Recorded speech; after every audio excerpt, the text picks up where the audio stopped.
Get ready for sports laughs and puro Latino flavor with Talk About Sports. Join former MLB star Adrian Gonzalez and comedian influencer Jay Mendoza for the inside scoop on all things sports. We'll break down the stats, debate the hottest takes, and take you behind the scenes with exclusive athlete interviews. Expect hilarious banters, wild sports stories, and those weird superstitions you won't believe. It's a sports podcast like no other, hosted by two chingon Latinos who bring the heat on and off the field. Jay, another episode of Talk About Sports. Talk about sports. I want a taco right now. All right. Unos tacos. I had some tacos in Cancun that were pretty amazing. Yeah? Oh, yeah. What was your favorite meal in Cancun? You just got back from... Hey, if you would have stayed a couple extra days in Cancun, you might have ran into a couple Lakers. Lakers, I know. man. Too soon? Too soon? No, it's not too soon, man. But, like, it hurts. It's another year of just, like, we have the best player in the NBA, right? Which is LeBron James. The best player of this generation. I wouldn't say the best player today. Correct. Of this generation, yeah. And we're out. And they're on their way to Cancun right now. Yeah. I know. So I should have stayed a couple days there. Should have stayed a couple extra days. For sure. Is it LeBron's last game as a Laker?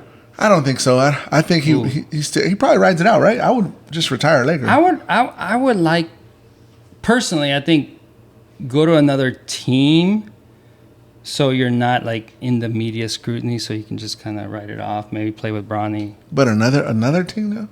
I mean, go to Cleveland. Go Go back home. Miami. I say finish that. it off like in the sunset type of thing.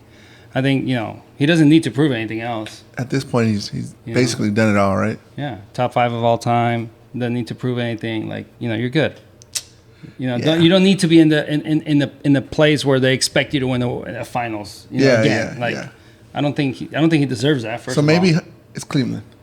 I think it's Cleveland. He goes back home and he retires, or he plays with his son, then retires. Yeah, exactly. Passes the torch. Yeah. Adios, amigos. Yeah, I think for me, I think that's the best. That's pretty awesome. Here at Talk About Sports, we talk about sports. Hey, I heard you've been practicing over the weekend while I was gone and I was in Cancun. You're practicing your your push-ups. I did a lot of chest today this morning. You did? I host these 5:30 workouts every Tuesdays and Thursdays, and today was a big chest and back day. So how are you feeling right now? I'm prepping, and I can, get 100 push. I don't know if I can do 100 push-ups all at once right now. You want to tell them what the bet was again? It was 100 push-ups. For what? It was 100 push-ups for the Ryan Garcia, which I did say that my heart was with Ryan, but at the time, like many people, didn't know what we were going to get out of Ryan. And so I was like, I'll take Haney in the decision. And, Ryan, did what we expected him to do. He was a boxer. He boxed, and he used that left hook to knock down Haney like 10 times, but the ref only called 3. I think Adrian was a part of the whole watching too much social media. No, you know what? I was not watching too much social media, but he was posting a lot and a lot about things that didn't matter. Yeah, correct. But he showed up. He showed up. He did what he needed to do. He outclassed Haney. I think Haney won a couple rounds when Ryan chose to kind of lull him into thinking he wasn't going to be active. And then before Haney knew, it was like, bah! Yeah. Yeah. And like he woke him up in the first round with a hook that didn't knock him down, but let him know I'm here. And then he continued to just set him up. And he did an incredible job. Props to Ryan. And I can't wait. I mean, the one thing I like is that there was a lot of talk about Haney being like, top of the division, top of the pound for pound. I never saw that. I thought he lost to Lomachenko. Yeah. And I didn't like the way they came out after the fight saying like, oh, we beat him. I was like, no, you should have said like it was a close fight. Yeah. They never once said it was a close fight. They never agreed that maybe it was a controversial decision. Correct. I wouldn't say it was stolen. I wouldn't go that far with Lomachenko, but I would say it was a controversial decision. I would have said it could have gone either way. Maybe as a fighter, you go like, hey, it was a close fight. I'm glad I won. Yeah. But you don't go, oh, I beat him easy. Like you don't say that. And for him and his dad Bill to say that to me was a little too much. Yeah. So I kind of wanted to see Devin lose. Especially. But you should have said that the other day, Adrian. I did say that. I said my heart is with Ryan Garcia. So now you got to do 100 push-ups. I'll happily do 100 push-ups. 100%. But I have a question for you. What was your thoughts about him coming in 3 pounds overweight? I thought it was genius. Nobody cares about the weight. Yeah. The people don't. The boxers care. The Correct. people don't care. People are gonna be like, that's one burrito. You know? I mean, the people are gonna be like, that's one torta. You know? That's what the people are gonna say, right? Like, yeah, you're right. I mean, I 3 pounds to me is kind of like, man, you just cut off a little bit of my lung, and it's all right. Let's go. You know? I mean, I don't know. I lost 8 pounds in the last 2 days because I didn't eat normal. You know, it's like, weight fluctuates. So like, I thought it was genius for him because now, look, everybody's talking about him fighting Devin Haney. They're in the rematch. They're talking about him going up to fight these great fighters. If he would have lost, nobody would have cared about Ryan and who he's fighting. And Devin would have, like, you know, so I think knowing that you can't, it's too much. Hey, come in a couple pounds overweight, give up the money, because now you have money coming into your next fight. Yeah. Now you have, you know, title shots coming in your next fight. So I thought it was genius. I thought he did a great job. So he actually didn't get the belt, right? No belts. So do you think the belts even matter now? No. Too many. So what do you think? Do you think they have to restructure that whole belt system? The problem is that there's different commissions, right? Mm-hmm. You have WBC, you have WBA, like you have all these different commissions, and they all want their belts and their multiple belts that they all have for each division. So it's hard. Like, you can't bring it all into one. So there's not, I mean, when you have somebody that's unified that owns all the belts, and that's great because then you have one true champion. But when there's multiple champions in each division, nobody cares. Because I just think it's crazy how he won. He won all this money, but no belts. How about him betting on himself? Yeah.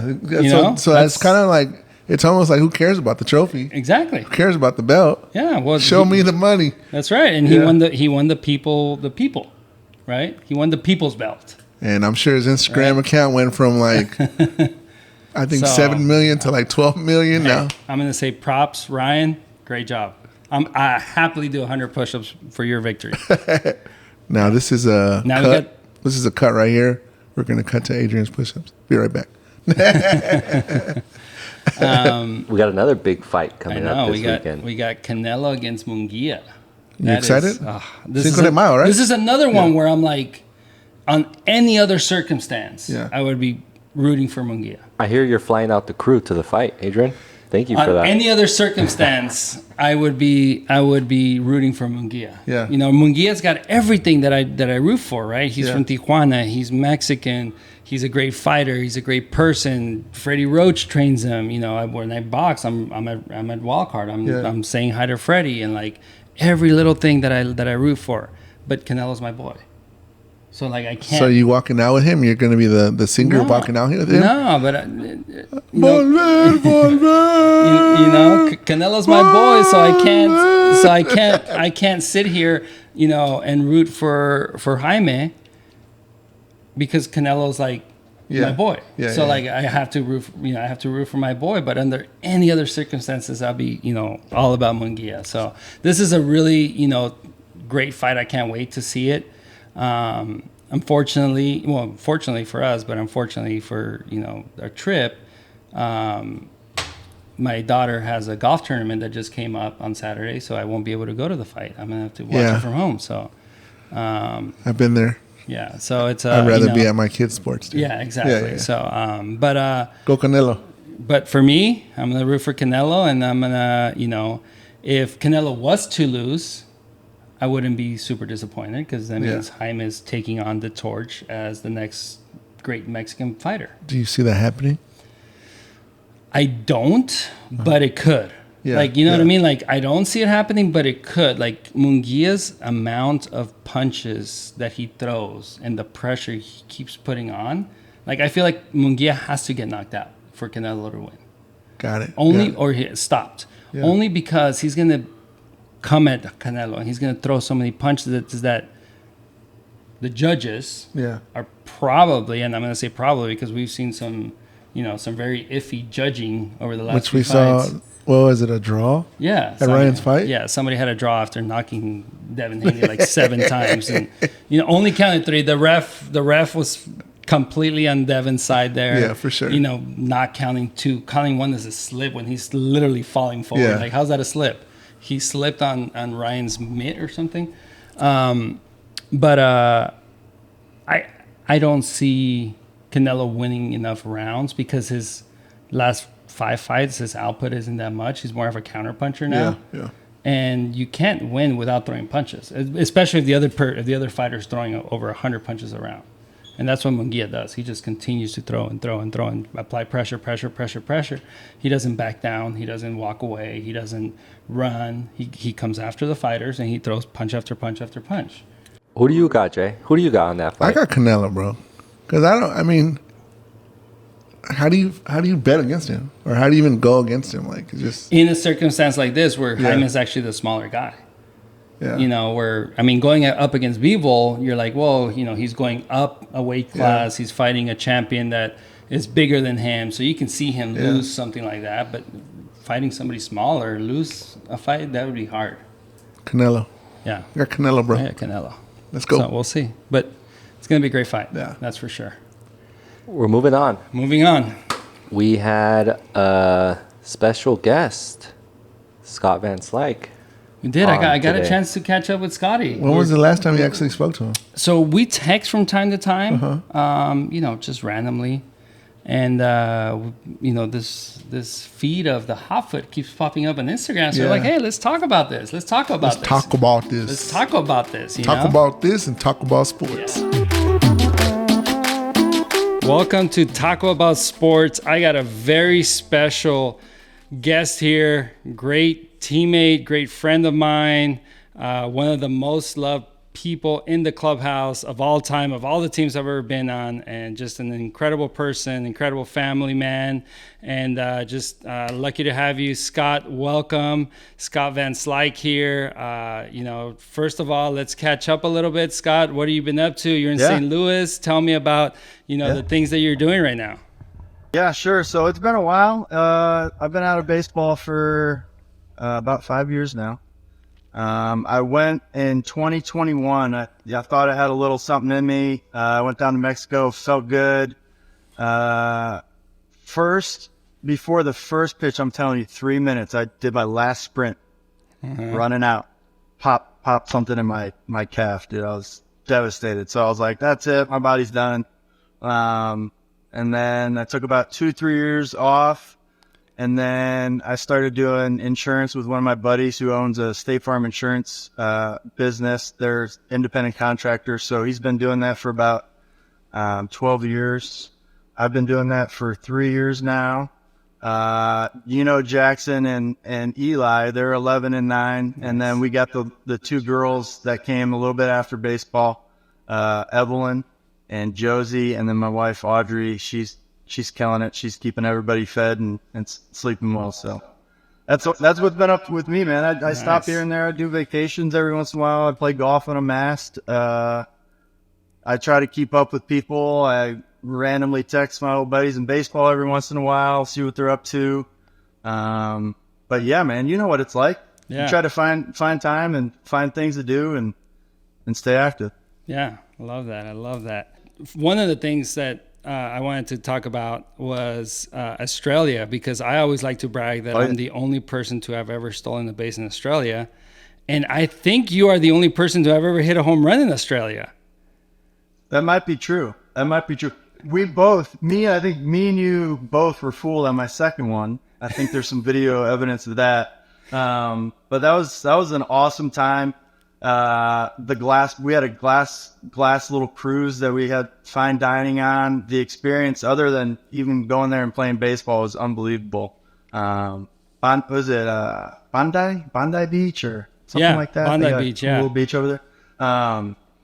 But yeah, man, that was good times. Yeah, because that was when my to reveal my success off the lefty from Arizona, Wade Miley. That's right. Where it kind of started. I don't know if anybody knows this story, but we were somehow cross paths at the hotel or something. And I don't remember who I was with, but I recognized Wade, and he was with somebody else on the team. And he knew that we needed the elevator. I don't even know if he wouldn't have known who I was. And he looked at us and quickly pushed the button so that would go up. And I was like, dude, Wade Miley. Yeah. So that's where that started. I love it. But Australia. That was I fun. love that. Yeah, and I remember because they played this year in Korea and South Korea, and that was, and then I believe next year they're going to play in Japan to start the year. So, we started that trend of starting, the season abroad. I know there was some Japan series before, but that was always fun. Is that true? You were the first stolen? You had the first? I had the only stolen base. I had the only stolen base. Remember, Donnie, I thought there was a hit and run. And it wasn't a hit and run. Mm-hmm. I missed the sign. I went, and there was a pitch in the dirt, and I got a stolen base out of it, and that was the only one. So I'm the all-time career stolen base leader in Australia. That's awesome. That's incredible. I didn't know I'd made the team. That he posted that lineup because I just went. I didn't know out of spring, and that's where I found out I'd made the team. You saw the lineup up? Yeah, I was like, I guess I'm on the team. I love that. That was cool. That was fun time. Another thing that we always that I like to talk about here is there's this that consistently, I don't know if it pops up on your feed, but it pops up on my feed all the time, that there is the prank that I remember Josh Beckett's put it on your shoe, and then everybody was talking about it, who's going to light this, and then we're in the dugout, and I lit your shoe on fire, doing that prank, and I just want to see what you remember out of that, how you found out that your shoe was on fire, the whole that was that definitely pops up on my feed all the time, especially around the anniversary of that time when Vince Scully was narrating it. Mm-hmm. That was something else. Yeah, that's definitely also the most talked about. Come up to me, hey, you see that? Have you seen that? Of course I saw it, dude. I was there. I know, right? But yeah, so I guess I found out later you had snuck up behind me. I think there was Puig and somebody else beside me. And for whatever reason, I think Puig had bad gas that day, I think I remember. And so when he was standing next to me, I started smelling I don't remember what it was. I was like, hey, are you farting? Is that you again? And I was like, is he farting again? And then I looked down, saw the ginormous flames, and I don't know if there's any footage of it. I haven't looked that deeply, but when I was shaking off my foot, the gum and the fumes and things that were lighting on fire stuck directly on Clayton's chest, who had just come out of the game that day. it was like that was it. Everybody erupted, and it was funny. I don't know if they have footage of that. Yeah, it all started with Josh. Josh put it on you. So they did the gun, they did the matches, and Josh put it on your shoe somehow, but then he didn't want to light it.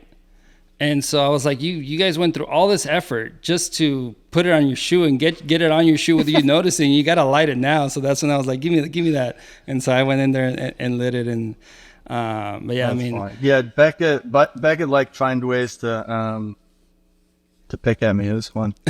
Yeah, I know. We always talk One about. night he had me be the dealer all night, playing a little poker. Yep. I remember, we always talk about, those years in the clubhouse, how, with Punto and Beckett and, how much fun we had. I always talk about that was one of the funnest team, the best, camaraderie within the guys. And and it was just a lot of fun. It was like an extension of, it was one of my first couple of years in the big leagues, but it felt I didn't do college. I didn't, minor leagues, kind of everybody's out for themselves a little bit. But it made me feel like a high school unit again. Everybody kind of went to dinner, everybody did this, everybody hung out, everybody talked, everybody's families hung out. It was really, it was special couple of years. It really was. We definitely have to get the Zoom going or the FaceTime. Backstory here. My daughter Brianna and Jackson were best friends throughout all the years that we were together. And so, from time to time, Brianna's always like, can I get a FaceTime with Jackson so I can see how he's doing and catch up with him? And then, Scott, sometimes you text me too. And it's and we haven't been able to coordinate it, but we need to make sure that we get that going because I definitely want to keep their friendship, going. Absolutely. Keep sending us your Christmas cards. I know for a fact they'll probably hear this one day and be embarrassed, but he the Christmas card, the pictures. He looks at that. He looks at those pictures. So he remembers his friends. Nice. Yeah. So does Brianna, and so does Ali. Doesn't remember as much because she was 2 years younger, and I don't know if Eli's the same. Yeah, Eli. Not so much. Ali's 10, and I think they were 2 years old at the time, 3 years old. So they're they don't have that memory. But definitely Brianna and Jackson had a special bond. So that's they spent hours on hours and hours on end. Birthday parties here, there, everywhere. Yeah. So, well, Scott, I won't keep you much longer. Thank you. Good Yeah, seeing you. I know we text from time to time, but good seeing you. Congrats on everything, and congrats on the insurance business and continued success. Say hi to the family for us. I appreciate you too, buddy. Absolutely. Don't be a stranger. Absolutely.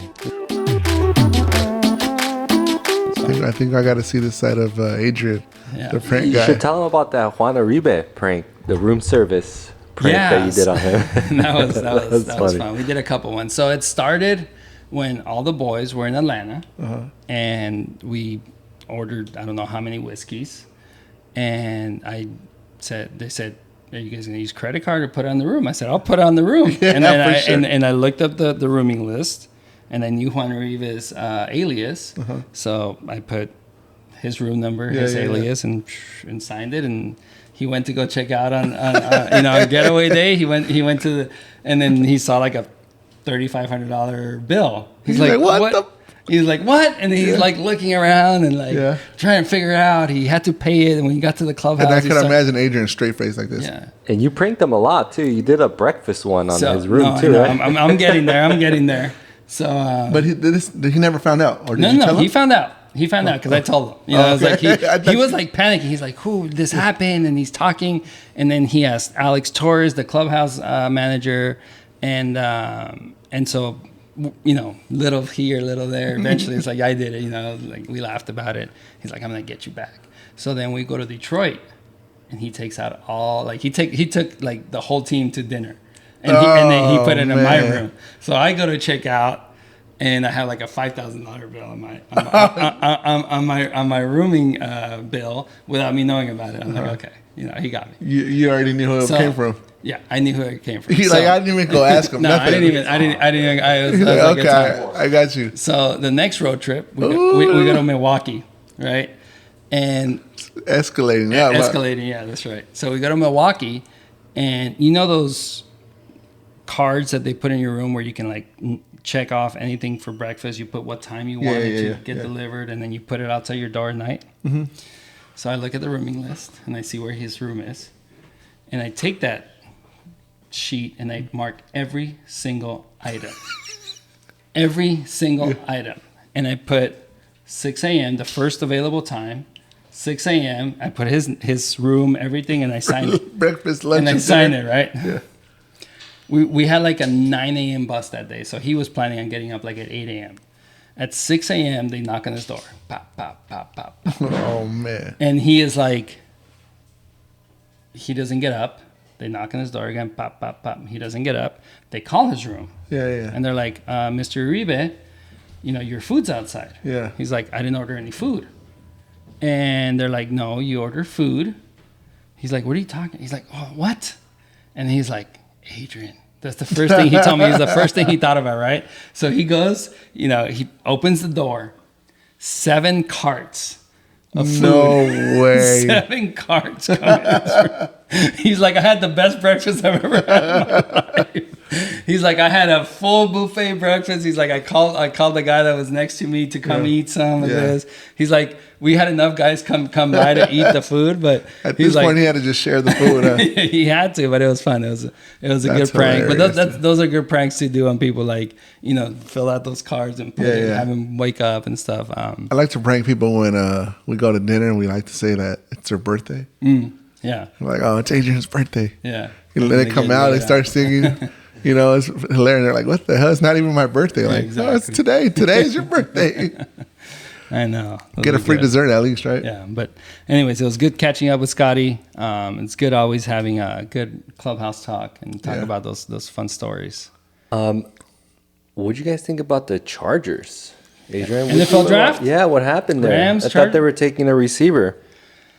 Well, that's what Jim Harbaugh had everybody thinking. No, that's what people thought because, Keenan Allen gets traded, so they automatically think, oh, they're going to go after a receiver. I think they did an incredible job with the draft. I was super happy. the reports that I read from the so-called experts all gave him like an A or a D plus, B plus or an A D on their plus? draft. No D pluses. Are you saying this because the Chargers give you tickets, so you want to make sure you? I am not saying that. I think they're gonna have. They're doing the best duels for next year, and one of the best duels is Rashawn Slater and Joe Alt. 2 tackles that are going to be at opposite ends there of the offensive line. Jim Harbaugh has always stressed, offensive line, defensive line as a priority. And then they went out and got McConkey, who has injury problems in the past, but he's a great receiver, great target. He's kind of like that Wes Welker, Danny Amendola. Any of those like really good receivers that can always find an opening. And then they got a couple more receivers. They got a linebacker. They filled their needs, and they were able to get the best offensive lineman in the draft, which is very important for Harbaugh. So, right now I am sticking to my word. In Harbaugh, I trust. So I was happy. The reports were great. How about? I think they're going to need those tackles, man, because we got some rushers and we got a D tackle. Yeah, from the same school. I know, Florida right? State. Florida State. You got both of them, right? Both of them. We got the defensive end Verse. And then what is Frisky or Brendan Frisky from the as long as he doesn't get too frisky in the line. Hey man, he runs a 4.7, bro. Because I know I run a forever. You probably run a forever as well. So, dude, imagine he's got to be at least 290, right? Yeah, 6'4", 290, running a 4.7, bro. There was 2 surprises for me, right? Or two things outside. I thought the Rams did a great job. Yeah. And they got good grades on their draft as well. But there was 2 picks that surprised me. Well, one surprised me, one got me mad. Yeah. The first one, Michael Penix. Oh, yeah. 8th overall, Atlanta. They signed Kirk Cousins. Yeah. 4 years, $180 million. First 2 years guaranteed. That's one thing a lot of people don't realize. Only 2 years are guaranteed. So the owner was, from what I heard, the owner is the one that pushed this draft pick. He's like, I'm not going to pay Kirk Cousins for the 3rd and 4th year. I'm going to pay him first and second year, and then I'll play, the rookie contract. Yeah. Maybe that was what he was thinking. Maybe he wants to make sure that if Kirk Cousins doesn't work out, he has somebody that can take over. The next couple draft classes, as far as quarterbacks don't seem to be as good as this year's. So maybe that was the motivation behind that, but that was definitely a shocker. I know they're trying to do something like Aaron Rodgers and Love. That's what they're comparing it to. Yeah. That's what they're comparing it to, and obviously or Brett Favre. They're also assuming that Kirk Cousins will do well, and which will push him down the draft for the following ones. Yeah, and they won't have any draft picks for a quarterback. Yeah, so I mean, there's some thought behind it, but if you're going all in with Kirk Cousins, you kind of want to give him weapons, and they're obviously they didn't. But what was another draft pick that you didn't like? No, the one that I got really mad at. If you are the Bills. Yeah. Okay. And you're sitting at 23. And the one team that you have to get over the hump with is the Chiefs. Why would you trade with the Chiefs? And then let the Chiefs go and get the fastest wide receiver, knowing what they've done with Tyreek in the past. Yeah. Why would you let them do, even if you don't know what they're going to pick? And as a Charger fan, this hurts me because they got to play the Chiefs. Yeah. Even if you don't know what they're going to use with that pick, why would you trade? If you know, this person beats you every single time. That's just your kryptonite, right? Josue, because I beat you every single time at golf, would you trade with me? You know what I mean? To allow me to get better. Yeah. It would be like Chiefs are calling, hang up. Right? Wouldn't? So what was the trade? Or what did they actually trade? So they traded picks. What was the number that they got? So they got the 32nd pick, plus, I don't know, 3rd round or whatever it was, right? But they let the Chiefs jump up to 23. I understand if it's the New York Giants. I understand if it's the Washington Commanders. But that should be the team you dislike. But the Bills that, I remember 2 years ago, Josh Allen, scoring super fast or scoring and then, Patrick Mahomes coming back and beating him in the playoffs, right? Why would you want to give him weapons? That number should be blocked, But they did it twice. They traded back again after they traded. The Bills did. Yeah. Yes. And both got receivers. Yeah. That they needed. I know, but my point is, why would the Bills be trading with the Chiefs? Why would the Bills be trading with the Chiefs? It's like dealing with an ex-girlfriend. You never pick that phone up, dude, I'm never going to talk to you again. You're like, hey, Chiefs, hey, what's up? Hey, I'm calling you about a trade. No. Get out of here. Get out of here, dude. Get out of here. I'm trying to make you lose. I'm not trying to make you win more. Hey, you know what was another draft pick I didn't really understand? If I'm Harbaugh, right? I coached Michigan. Mm-hmm. You don't want that running back they had? No, because he's a smaller sized guy for the NFL. I see that, but like, dude, he was successful. He was successful. Now, I guess even from the Rams, they were kind of like, why would we draft him? Yeah, you have Kyrie, and you had some. I guess he's gonna be that tandem with Kyrie. Yeah. But it's like they're like the same type of running back. But you saw what Harbaugh ended up drafting was a big like downhill runner. Got it. So like he needs, or from what he's talking and what he's looking for that guy that can get you 2 yards. Yeah. Got it. And Corum doesn't have the speed. He doesn't have, he doesn't have the getaway speed. He's a really good running back, but he doesn't give you that super fast or super big. So I think they did a great job with their picks. But I'm super excited. I'm excited to see we got Cooper Kupp back. We already have Puka Nacua. Yeah, you do have Puka. You know what I'm saying? Well, we Matthew drafted Stafford. Jerry Rice's son, Brandon Rice, who a lot of people are comparing to Puka. Yeah. People I are see that comparing. happening. They're making those comparisons. Just a big, strong, guy that can catch balls in between the hashtags, hash lines. Expect another loss.